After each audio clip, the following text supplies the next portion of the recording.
Reassembly, for the most part, is just as easy. Make sure you got this little, right here, you got this little round piece, and you get it lined up just right. And you just push it down. There's a little divot.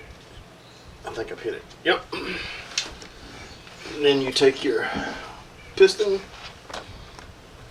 That's the freaking op rod, piston, well not op rod, but the piston and the bolt assembly all in one. This is awesome, man.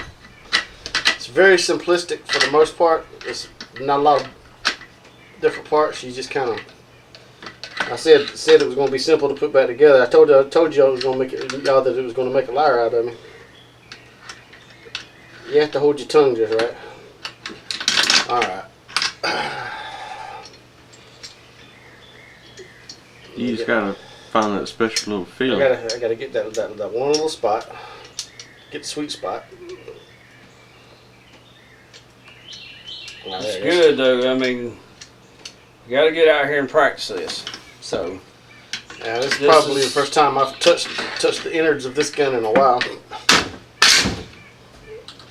Also, I'll tell you something. You can't be delicate with it. You got to. That's what, also with the Russian-made stuff, you have to slap it like a Russian bride, because if you're delicate with it, it ain't gonna work. I think we'll do one on the SKS while we at it. Now the fun part. Now this is the tricky part. This is where I had guys that knew AKs that was having problems trying to get this bad boy back together, because it does not want to cooperate. There, well, and then you push that button, and you have a reassembled rifle. Hell, can you point at the button again? Right here. Well, it's two buttons. Okay. There's this You push lock this button here. You push this lock and button this here. button This here. button popped out, and that's, I want to say that's unique to the Zastava. I won't. Nope. That's part of the design. I've seen that on several other rifles. I was watching different videos online. The older rifles don't have this little extra button. So if you get a rebuilt one with some of the Wassers and stuff like that, they don't have that right there. I see. I didn't know that. These right here, if I remember right, are Yugoslavian, because they're what has Yugoslavia? I know I just butchered that name. Yugoslavia. Thank you. They've become another country now, hadn't they? Serbia is Serbia, part Yugoslavia. Okay. I think this right here is a Serbian made one, but I don't know that for sure. I'm not all that into AKs. I'll tell you something, just as a side note for this one. This one right here came with 2 metal mags. If I remember right from what I've read up on these originally started off as a single stack, and then they widened out the bottom for a double stack.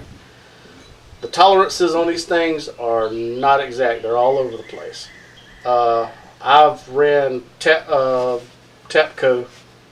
mags in them, but you have to sit down and file and file and file before you get them to work right. The 2 metal mags that the gun came with, I ended up trading in for Tapco mags simply because they didn't work. You have to sit down and thin it down right here on the lips.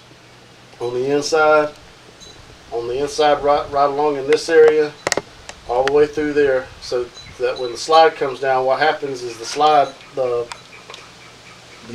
bolt hits it right there, and it won't go shut it all the way forward. So when I first started firing it, I had to knock the bolt forward to get it to shoot like it was supposed to. And that was even with a real, honest to God, all steel AK mag. We couldn't get it to work. All steel mag. In fact, I never did get the steel mags to work like they were supposed to. The only thing that I could ever get to work was the Tapcos. So they tell you about the reliability of the AK. I had the gun for probably about a year and never did take it out and shoot it. Just kind of left it in the safe, and then when I did go out there and shoot it, it was too late for me to get anything done about it. But if I don't have, if all it's going to run is these Tapco mags, and then just like I said, on top of that, you have to sit down and file down the Tapco mags to get them to fit. Once you do that, you're good to roll. So just keep that in mind. I've seen a lot of different videos on YouTube, and they all have the same problem with the aftermarket plastic ones. You just have to kind of hunt around and find which mag it likes, and then once you find, get it customized like you want it, and then let it run from there.